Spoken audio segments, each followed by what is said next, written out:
اس سلسلے میں ابھی تک دیکھا جائے تو دنیا میں وہ نہیں آ سکی، ویکسین نہیں آ سکی جو کہ لوگوں کی زندگیوں کو بچا سکے. لوگ ابھی سردیوں کی بات آپ نے کی ہے، پرائم منسٹر نے بھی کی ہے، اس میں کوئی خاص وجوہات ہو سکتی ہیں؟ آپ کو ڈاکٹر بھی ہیں ایکچولی اس میں جو ہوتا ہے نا یہ زکام، کھانسی، نزلہ، اس کی کیفیات جو ہے وہ بہت، چیسٹ انفیکشن یہ زیادہ ہو جاتی ہیں. جو آلریڈی استھمیٹک ہیں وہ زیادہ بیمار ہونے لگتے ہیں. اور دنیا میں تو سٹارٹ ہو چکا ہے ڈبل، جو دوسری لہر ہے وہ آ چکی ہے. آپ دیکھیں اسپین زیادہ افیکٹڈ ہے، جرمنی میں دوبارہ، فرانس، برطانیہ، یہ سارے مطلب کہ they are going to be affected. تو اس کے ساتھ جو ہے نا میں سمجھتی ہوں کہ اس معاملے میں پاکستان بہت خوش قسمت رہا ہے کہ پاکستان میں وہ مطلب کہ جو خوفناک سچویشن ہے وہ نہیں آ سکی. اب دیکھیں ہمارے ہمسایہ ملک ہے انڈیا، اب دیکھیں کہ اس میں روزانہ کے 70-80,000 جی ڈیلی مطلب کہ افیکٹڈ ہو رہے ہیں پیشنٹ. تو اس لحاظ سے میں سمجھتی ہوں اس میں ہمارے پاکستانی خوش قسمتی ہے. پہلی بات تو یہ ہے کہ یہاں پہ نوجوان نسل زیادہ ہے، جس کی وجہ سے کیونکہ یہ اکثر جو ہے نا جو تھوڑے سی ایج کے لوگ ہوتے ہیں ان میں یہ زیادہ افیکٹ کرتی ہے. اس لحاظ سے کچھ ہماری بچت ہوئی. دوسری بات ہے کہ گورنمنٹ نے، میں سمجھتی ہوں اداروں نے، ضلعی انتظامیہ نے بڑا اپنا اچھا رول ادا کیا ہے. دیکھیں سینیٹائزر تقسیم ہو رہے ہیں، ماسک دیے گئے ہیں. گورنمنٹ نے میڈیا پہ بہت اچھی مہم چلائی ہے. خاص طور پہ آپ دیکھیں کہ رنگ ٹون ہی بنا دی گئی. یہ ایک بہت اچھا اسٹیپ تھا ان کا کہ جو بھی فون اٹھاتا تھا، چاہے وہ ان پڑھ ہے چاہے وہ پڑھا لکھا ہے، تو وہ اس کو مطلب کہ جو ذمہ داری تھی اس نے ذمہ داری سے بڑھ کر اپنا کردار ادا کیا. جی تو میں سمجھتی ہوں کہ یہ اس میں گورنمنٹ کا، ضلعی انتظامیہ کا اور جو ہمارے شہریوں کا بھی ایکولی. ٹھیک ہے. اچھا ڈاکٹر ربانہ ایک یہ بات جاننا چاہیں گے کہ بلا تفریق صحت کی جو سہولیات ہیں، وہ صحت کے جو ادارے ہیں ان کی جو انتظامیہ جو اقدام اٹھائے ہیں اس حوالے سے کچھ بتائیے. جی انتظامیہ نے، میں تو یہی آپ کو بتا رہی ہوں کہ انتظامیہ بھی ایکولی پارٹیسپیٹ کر رہی ہے. جیسے میں نے آپ کو بتایا کٹس تقسیم کی ہیں، ماسک تقسیم کر رہے ہیں، اویئرنیس دے رہے ہیں، آگہی دے رہے ہیں. بار بار دیکھیں میڈیا کو وہ اس چیز کو وہ اس کو انیشیٹو دے رہے ہیں کہ آپ ان کو عوام میں یہ چیز پھیلائیں کرونا کے بارے میں. اور سب سے بڑے میں سمجھتی ہوں کہ ڈاکٹرز، جو ہم لوگ ڈاکٹرز ہیں، میں خود ایک ڈاکٹر ہوں، اور نشتر کے آپ دیکھ لیں یا جو بھی پنجاب کے یا پورے پاکستان کے ڈاکٹرز نے، میں سمجھتی ہوں ایک زبردست فرنٹ لائن جو ہے نا وہ ایک رول ادا کیا ہے. اور انہوں نے اس کے خلاف صحیح معنی میں کہتی ہوں جہاد اسے کہتے ہیں کہ انہوں نے مطلب کہ کئی ڈاکٹرز آپ کو پتہ ہے کہ جنہوں نے اپنے سال ہر سال اسپیشلائزیشن میں لگا دیے اور وہ ایک قیمتی سرمایہ بن جاتے ہیں، انہوں نے بھی اپنی جانیں قربان کر دی ہیں اس کرونا کے. اچھا جی فاضل البرٹ سے بات کرتے ہیں، ان سے جانتے ہیں کہ ہمارے معاشرے میں شدت پسندی کے رجحانات کیوں پائے جاتے ہیں. اس حوالے سے آپ کیا کہیں گے؟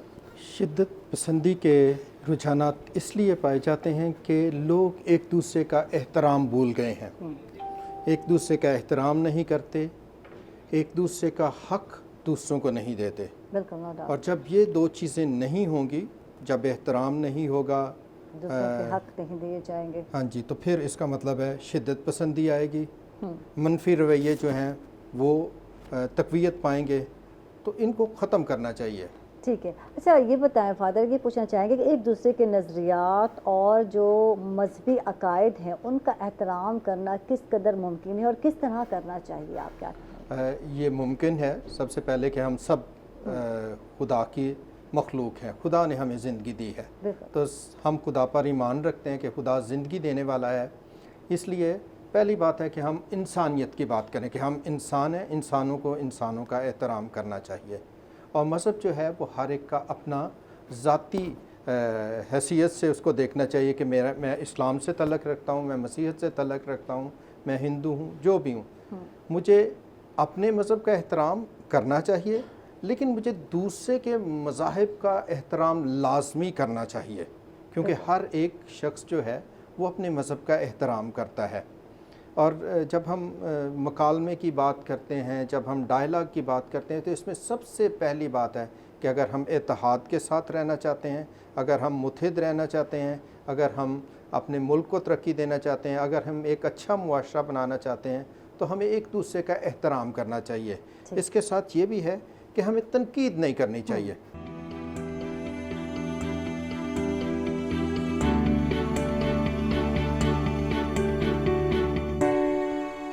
کرونا کرونا کی جب ہم بات کرتے ہیں تو ہنگامی صورتحال میں جو منفی رویے ہیں یا شدت پسندی کے رویے ہیں یہ معاشرے کو کس قدر متاثر کرتے ہیں، آپ کیا سمجھتے ہیں؟ یہ بری طرح متاثر کرتے ہیں.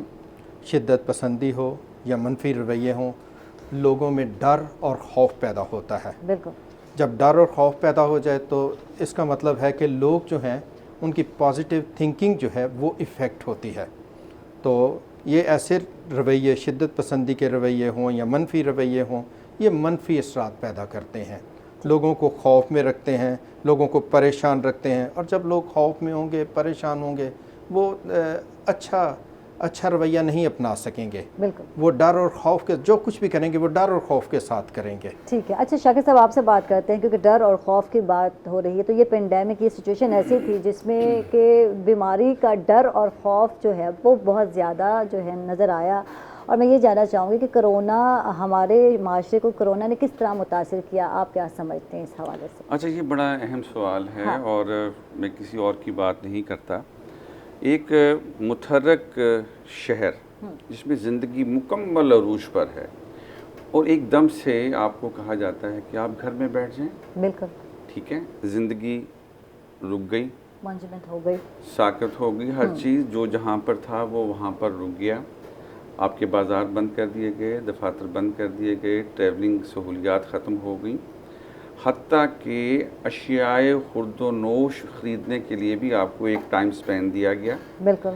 تعلیمی ادارے بند. مطلب عملی طور پر دیکھ لیں کہ وہ ایک ایسا لاک ڈاؤن تھا کہ جس قوم نے کبھی کوئی پابندی نہ دیکھی ہو اس قوم کے لیے گھروں میں رہنا ایک بہت بڑا مسئلہ بن گیا.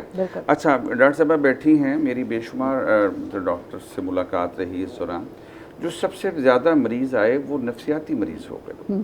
گھروں کے اندر لڑائیاں، جھگڑے، فساد، کیونکہ انہوں نے گھر کا تو ماحول کبھی دیکھا ہی نہیں تھا. وہ تو صبح اٹھتے تھے تو شتر بے مہار کی طرح نکل گئے اور پھر نکل گئے. اور جو کرائسس آئے نظر آپ کے سامنے وہ مالی کرائسس جو ہے علیحدہ ہے، معاشی اور معاشرتی طور پر یہ ہے دونوں چیزیں اس مطلب کرونا کے معاشرتی اور معاشی یہ دونوں مسائل دیکھنے کو ملے ہیں. اچھا پھر ایک اور نقصان یہ ہوا کہ جو لوگ تازہ کر رہے تھے، تازہ کماتے تھے، ایک وہ، دوسرا جو دہاڑی دار ملوں میں کام کر رہے تھے، فیکٹریوں میں کام کر رہے تھے، جب ان کی پروڈکشن بند ہوئی تو ایک دم سے بے روزگاری آ گئی. حکومت سب کو پیسے نہیں دے سکتی، حکومت سب کو روزگار نہیں دے سکتی، پرائیویٹ سیکٹر کی ذمہ. نتیجہ کیا ہوا؟ نتیجہ یہ ہوا کہ معاشرے کے اندر ایک بے چینی پھیلنا شروع ہوئی. وہ تو شکر یہ ہوا کہ لاک ڈاؤن کو گریجولی کبھی آپ کھول دیتے تھے، کبھی بند کر دیتے تھے. آپ نے لوگوں کو بھی بچانا تھا، ان کو نفسیاتی ماحول سے بھی باہر نکالنا تھا، ان کو بھوک سے بھی دور رکھنا تھا. یہ سب چیزیں وہ اتنا آسان کام نہیں تھا. ٹھیک ہے، جیسے کہ اسمارٹ لاک ڈاؤن کیا گیا اور اس کے بعد اب بھی جو ہے سچویشن ایسی ہے اب دیکھیں میں اب آپ کو بتاتا ہوں. اب یہ ہے جہاں پر دیکھتے ہیں کہ جس اسکول میں کوئی کرونا کا کیس آتا ہے وہ اسکول بند کر دیا جاتا ہے. آج میں پڑھ رہا تھا کہ جو میرج ہالز ہیں ان میں 300 سے زیادہ گیدرنگ کی اجازت نہیں ہے. جی، اور بڑے ہال ہوں تو پھر 500 کی آپ مطلب وہ. اچھا ایک تو یہ ہے. دوسرا یہ ہے کہ اسکولز، کالجز، یونیورسٹیز ابھی تک مکمل فعال نہیں ہو سکے. اس سے آپ اندازہ لگائیں کہ ہمارا جو اس کے اثرات ہیں ابھی تک مرتب ہو رہے ہیں. ٹھیک ہے. اچھا میں جاننا چاہوں گی ہمارے ساتھ ڈاکٹر روبینہ، ان سے جاننا چاہوں گی کرونا جیسے مہلک مرض سے بچنے کے لیے ہمیں کیا حفاظتی اقدامات کرنے چاہیے، اور مزید جو کیونکہ ابھی کچھ علم نہیں کہ کب تک ویکسینیشن آتی ہے تو کیا کرنا چاہیے، کیا اقدامات اٹھانے چاہیے ہم لوگوں کو؟ دیکھیے کرونا جو ہے نا اس وقت تو مطلب کہ ایک پھیلا ہوا ہے. بالکل اس وقت پھیلا ہوا ہے. اب یہ ہے کہ اب تک اس کی ویکسینیشن بھی ابھی مطلب کہ ابھی نہیں دریافت ہو سکی. تو اس کے لیے سب سے بہتر یہی ہے کہ ہم احتیاط کریں تاکہ ہم کرونا سے بچ سکیں. کیونکہ دیکھیں یہ پتہ ہے کہ ابھی تک یہ لا علاج بیماری ہے. بالکل. وہ تو ہم ایک جسے کہتے ہیں کنزرویٹو ٹریٹمنٹ کرتے ہیں کہ جی ہم ان کو پہلے آئسولیٹ کر دیتے ہیں، پھر اگر خدا نہ خاصہ حالات خراب ہونے لگے زیادہ تو پھر اسے وینٹیلیٹر پہ منتقل کر دیا جاتا ہے. تو یہ تو وہ علاج ہے جب مطلب کہ وہ ہم کچھ کر نہیں سکتے لیکن بس ہم وہ اس کو اسٹیپ وائز جو ہے نا وہ ہم دیکھتے رہتے ہیں کہ مریض کس سمت میں جا رہا ہے. کیونکہ ویکسینیشن ابھی تک ہم اس کے لیے سرچ میں ہیں. تو اس لیے بہتر ہے کہ ہم ایسے اقدامات اپنائے جائیں تاکہ جو ہے وہ کرونا ہو ہی نہ. سب سے پہلے تو یہ ہے کہ آپ اپنی صفائی کا خیال رکھیں. ٹھیک ہے نا. اپنے گھر، اپنے ارد گرد ماحول، ان چیزوں کی آپ صفائی رکھیں. اگر آپ صحیح معنوں میں ایون اسلام کے اصولوں پہ کار بند ہو جائے تو کرونا یہی کم ہو جائے گا. لیکن اس کے علاوہ آپ نے سینیٹائزر جو ہے وہ آپ اپنا باقاعدگی سے استعمال کریں. خاص طور پہ جو ورکنگ وومن ہیں یا ورکنگ میل ہیں ان کو تو چاہیے کہ اپنی گاڑی میں اپنے اس میں ساتھ رکھیں تاکہ جو ہے جہاں بھی کہیں ان کو ضرورت پڑے تو وہ آف اینڈ آن اپنے ہاتھ جو ہے وہ کلین رکھیں. اس کے بعد ماسک ہے. ماسک میں سمجھتی ہوں یہ اس قدر اچھا پروٹیکٹر ہے اس بیماری کے لیے. 50% تو آپ کی بیماری آپ کو ہو ہی نہیں سکتی صرف ماسک لگانے سے. بیکاز جب آپ بات کرتے ہیں تو وہ ننھے قطرے جو ہوتے ہیں وہ آپ کے دوسرے ایک پرسن سے دوسرے پرسن میں ٹرانسمٹ ہو سکتے ہیں, اور اگر وہ کرونا کا شکار ہے تو وہ کرونا میں مبتلا ہو جائے گا. تو ماسک جو ہے وہ ایکولی گڈ ہے. اس کے بعد آپ یہ دیکھیں کہ آپ کو جو احتیاط کرنی ہے وہ سب سے بڑی بات یہ کرنی ہے کہ آپ نے ایک دوسرے سے فاصلہ رکھنا ہے. فاصلہ رکھنا ہے. ایون گھر میں بھی آپ بہتر ہے کہ آپ ایک دوسرے سے تھوڑا فاصلے پہ بات کریں تاکہ آپ کانٹیکٹس میں کم رہیں. باقی یہ ہے کہ جو گورنمنٹ ہے, لوگ ہیں, میں سمجھتی ہوں گورنمنٹ کا بھی ایکولی رول ہونا چاہیے جس میں وہ جیسے اویئرنیس کرے, میں نے پہلے بتایا. لیکن میں سمجھتی ہوں کہ جو ہماری عوام ہے اپنی, ان کو باشعور ہونا چاہیے کہ اگر فرض کرے گورنمنٹ کوئی سلوگن چلاتی ہے یا کوئی آگہی تنظیمیں ایون چلاتی ہیں, NGOs چلاتی ہیں, کوئی دوسری تنظیمیں انسانی حقوق کی چلاتی ہیں, تو انہیں چاہیے کہ وہ اس پہ عمل کریں. جو اچھے سینٹینس ہیں, جو اچھے فکرے ہیں, ان کو اپنے ذہن میں بٹھائیں اور ان پہ عمل درآمد کیا جائے تاکہ جو ہے وہ اس سے بچ سکیں. ٹھیک ہے. فضل آپ سے بات کرتے ہیں اور جانتے ہیں کہ کرونا کی ہنگامی حالات اس میں معاشرے میں نظم و ضبط کا قیام کیسے ممکن ہے, کیسے قائم کیا جا سکتا ہے, آپ کیا کہتے ہیں؟ ہاں جی, اس میں نظم و ضبط کا قیام ہم کس طرح کر سکتے ہیں معاشرے میں؟ سب سے پہلے ہے کہ لوگوں کو اویئرنیس دینی چاہیے, اور سب سے پہلے یہ اویئرنیس جو ہے گھر سے شروع ہوتی ہے. اگر ماں باپ اپنے بچوں کو اویئرنیس دیتے ہیں, وہ کہتے ہیں نا چیریٹی بگنز ایٹ ہوم, تو گھر سے اگر اویئرنیس دیتے ہیں تو پھر اس کا مطلب ہے کہ کرونا سے ہم بچ سکتے ہیں. پھر جو ہماری تنظیمیں جس طرح ڈاکٹر صاحبہ نے کہی, ہماری حکومتیں ہیں, ہماری حکومت ہے, وہ ہمیں کچھ انسٹرکشنز دیتی ہیں, یا جو ہمارے صحت کے محکمے ہیں وہ ہمیں انسٹرکشن دیتے ہیں کہ اس طرح کرنا چاہیے. تو اس ہنگامی صورتحال میں ہم کرونا سے بڑے اچھے طریقے سے بچ سکتے ہیں. ڈاکٹر صاحبہ نے یہ کہا کہ ماسک, بہت سے لوگ جو ہیں وہ سمجھتے ہیں کہ ماسک لگانا جو ہے یہ ضروری نہیں, یا ہاتھ دھونے ضروری نہیں. تو اس طرح سے تو پھر کام نہیں چلے گا, اس طرح تو بیماری پھیلے گی. تو احتیاط, سب سے پہلے احتیاط. پھر دوسری بات یہ ہے کہ جو ہمیں انسٹرکشنز دی جاتی ہیں ان پر عمل کرنا چاہیے. اور پھر تیسری بات میں کہوں گا کہ پھر خدا پہ چھوڑنا چاہیے, خدا پہ بھروسہ رکھنا چاہیے. ٹھیک ہے. معاشرتی یکجہتی کی کیا اہمیت ہے, آپ کیا سمجھتے ہیں؟ معاشرتی یکجہتی کی بہت زیادہ اہمیت ہے.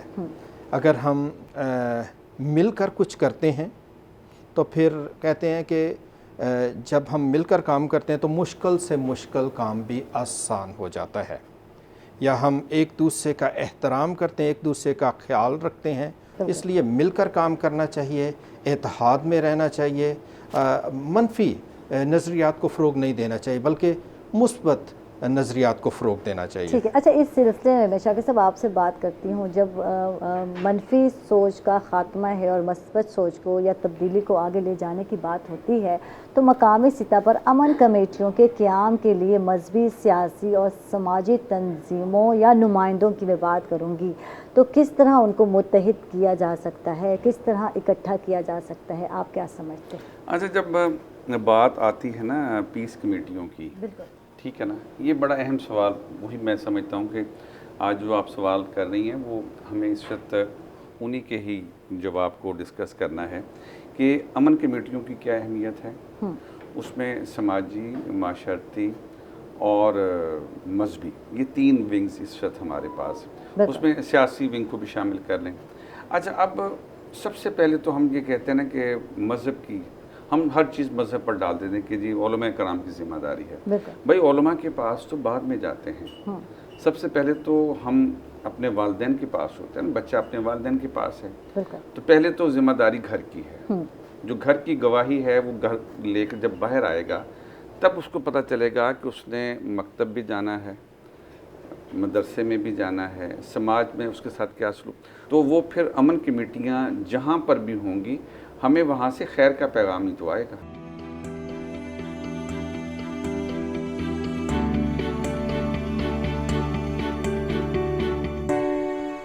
بات ہو رہی ہے مذہب کے حوالے سے، تو مذہب کی ہماری معاشرے میں کیا اہمیت ہے، آپ کیا سمجھتے ہیں؟ ہر مذہب جو ہے وہ ہمیں خدا کی طرف لے کر جاتا ہے، خدا پر بھروسہ سکھاتا ہے، اچھے شہری بننے کی تلقین کرتا ہے۔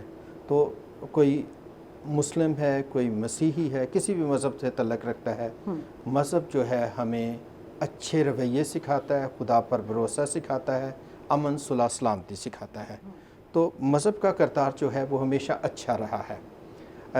میں یہاں پر کہنا چاہوں گا کچھ ایسے لوگ ہیں جو خود غرض ہوتے ہیں، جو مفاد پرست ہیں، وہ مذہب کو غلط طریقے سے استعمال کرتے ہیں۔ یہ نہیں ہونا چاہیے اور نہ ہی ایسا کرنا چاہیے۔ تو مذہبی ہم آہنگی امن کے قیام کے لیے کتنی ضروری ہے فادر، اس حوالے سے آپ کیا؟ مذہبی ہم آہنگی بہت ضروری ہے، اور ضروری اس لیے ہے کہ ہم مختلف مذاہب سے تعلق رکھتے ہیں جو یہاں پاکستان میں بسنے والے ہیں، یہاں پر اکثریت ہے، اقلیت ہے، تو ہمیں کس طرح رہنا چاہیے؟ ہر ایک کو آزادی ہونی چاہیے کہ وہ اپنے مذہب کے مطابق زندگی بسر کرے، اپنے عقیدے کے مطابق زندگی بسر کرے۔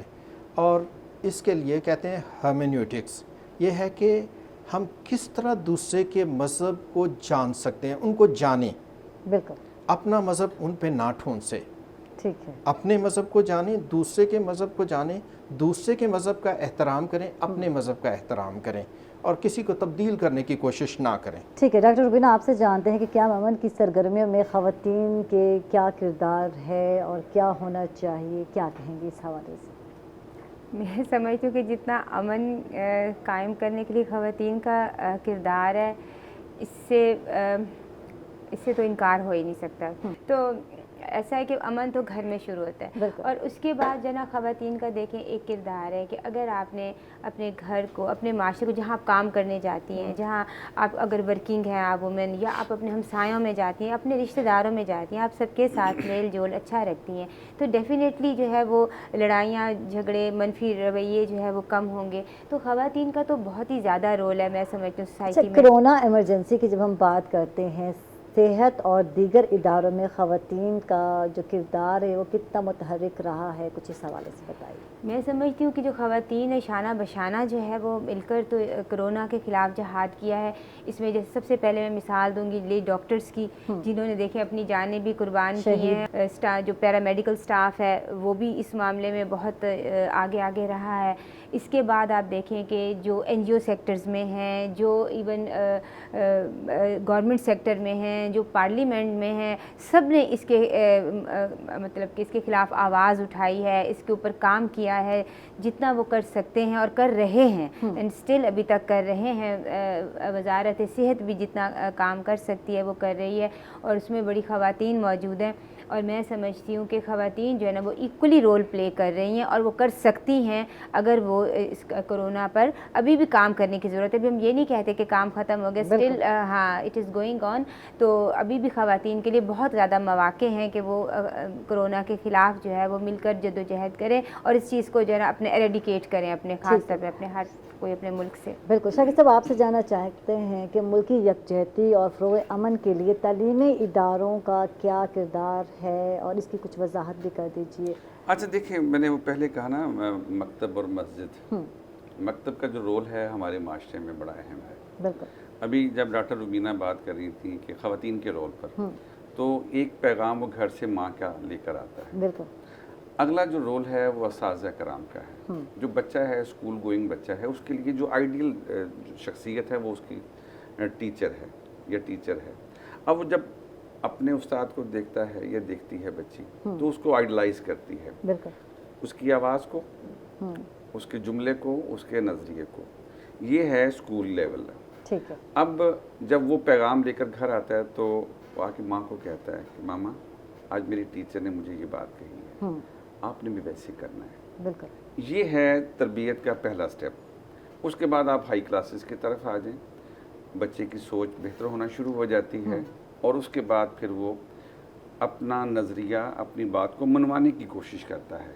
اچھا منوانے کی کوشش اس لیے کرتا ہے کہ اس کے ذہن میں کچھ سوالات ہیں اور وہ سوالات اس کے اساتذہ کرام نے ڈالے، جواب دیے، پھر آ جاتا ہے وہ کالج، پھر یونیورسٹی۔ بالکل۔ تو میں سمجھتا ہوں کہ اسکول سے لے کر یونیورسٹیز تک اساتذہ کرام کا جو رول ہے وہ بڑا اہم ہے، لیکن اس میں ایک چیز یاد رکھیں، ٹھیک، آپ کا نصاب کیا کہتا ہے۔ ٹھیک۔ اچھا ایک بات جو میں کرنا چاہتی ہوں وہ کووڈ-19 کی صورتحال ہے، اس میں اس کی ہم بات کر رہے ہیں۔ مین جو ہمارا اوور آل پروگرام ہے رواداری کو بھی ذمہ داری، جو کہ میسیج ہے پاکستان لائنس یوتھ کونسل کا، تو اس کا جو مین ہے موضوع وہ ہے یقیناً کووڈ-19 یعنی ہنگامی صورتحال میں تعلیمی اداروں کے حوالے سے جو حکمت عملی اٹھائی گئی ہے اس کے بارے میں آپ کیا کہتے ہیں؟ دیکھیں کووڈ کے دوران جو چیزیں ہونی چاہیے، پہلی بات تو ہے کہ فرد کی سلامتی کی بات ہونی چاہیے۔ بالکل۔ پھر آپ آ جائیں کہ جو پیس ایکٹیویٹیز ہیں، آپ گھر میں نہ مت بیٹھیں، آپ آن لائن بیٹھیں، آپ دیکھیں، اور جیسے تھوڑے سے حالات بہتر ہوتے ہیں آپ اس ایکٹیویٹیز کا حصہ بن جائیں۔ بالکل۔ اور بلکہ میں تو یہ چاہوں گا کہ دو چیزوں کو نصاب کا حصہ بنا لینا چاہیے، ایک کووڈ کے معاملات کو کہ کووڈ سے ہمیں کیسے محفوظ ہونا ہے، بالکل۔ نمبر ایک، نمبر دو ٹریفک کے معاملات کو، ہم ٹریفک میں بھی ہم بہت زیادہ اپنے نقصان کر رہے ہیں۔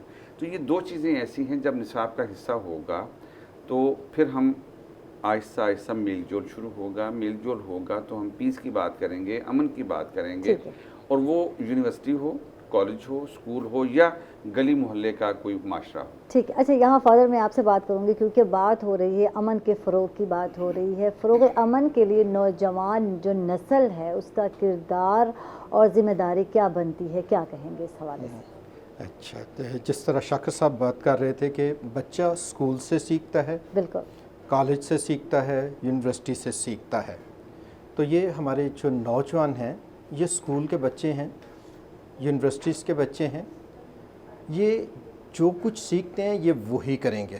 تو سب سے پہلے جس طرح شاکر صاحب نے کہا ہمیں اپنے نصاب کو بھی دیکھنا چاہیے۔